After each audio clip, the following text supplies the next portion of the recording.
নমস্কার। ঠাকুরমা স্বামীজি গুরুদেবের শ্রীচরণে প্রণাম জানাই। ঠাকুর সম্বন্ধে স্বামী শারদানন্দ মহারাজ বলছেন, একবার বিবেকানন্দ সোসাইটির অধিবেশনে স্বামী শারদানন্দকে জিজ্ঞাসা করা হলো, ঠাকুর এলেন, তবুও লোকে নিচ্ছে না কেন?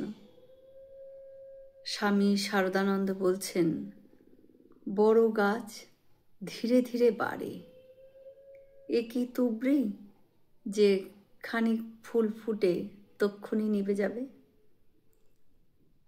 প্রচার আরও বেশি হওয়া দরকার, তাই নয় কি? স্বামী শারদানন্দ মহারাজ বলছেন, ঠাকুরের কথাগুলো জীবনে যতটা পারো পরিণত করো, তাহলেই তোমাদের দেখে লোকে শিখবে, প্রচার আপনি আপনিই হবে। স্বামীজি বেদান্তের উপর এত জোর দিলেন কেন?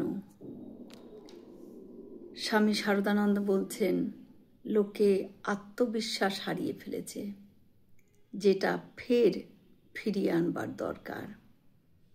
ধর্মে অনেক কুসংস্কার ঢুকে গিয়েছে, তা থেকে ধর্মকে শুদ্ধ করবার জন্য অতীতের সমাজ বর্তমান অবস্থায় চলে না, সেই জন্য সেটাকে একটু উদার করবার জন্য। শেষে শরৎ মহারাজ বললেন, ঠাকুরের ধ্যান করো, ধ্যান করলেই তার ভাবগুলো ভেতরে ঢুকবে, ভাব ভেতরে ঢুকলেই সেরূপ কাজও হবে। এই পৃথিবীটা দেখবে স্বর্গ হয়ে গিয়েছে। তর্ক ও বাদ বিসংবাদ অনেক তো করলেই আর কেন? স্বামী ব্রহ্মানন্দ মহারাজ বলছেন, এখন সব মনটাকে কুড়িয়ে তার দিকে দে। মনকে বলো, মন, ঈশ্বর সমুদ্রে ঝাঁপ দাও। সব ছেড়ে ছুড়ে এসে সব মন যদি তাতে না দিস, তাহলে ইহকাল পরকাল দুটোই গেল।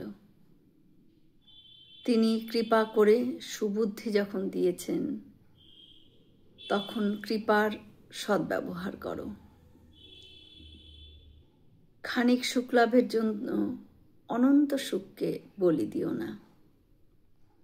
তার কাছে প্রার্থনা করো, হে প্রভু, তোমার কাছে যাবার জন্য রাস্তায় যে সমস্ত আপদ বিপদ রয়েছে, তা কাটিয়ে আমাকে সর্বশক্তি দাও, আমি যেন সেই শক্তি, সেই সামর্থ্য পেতে পারি। একবার তার আশ্বাস পেলে এ সংসারের সব জিনিস তুচ্ছ হয়ে যাবে। জয় শ্রী রামকৃষ্ণ।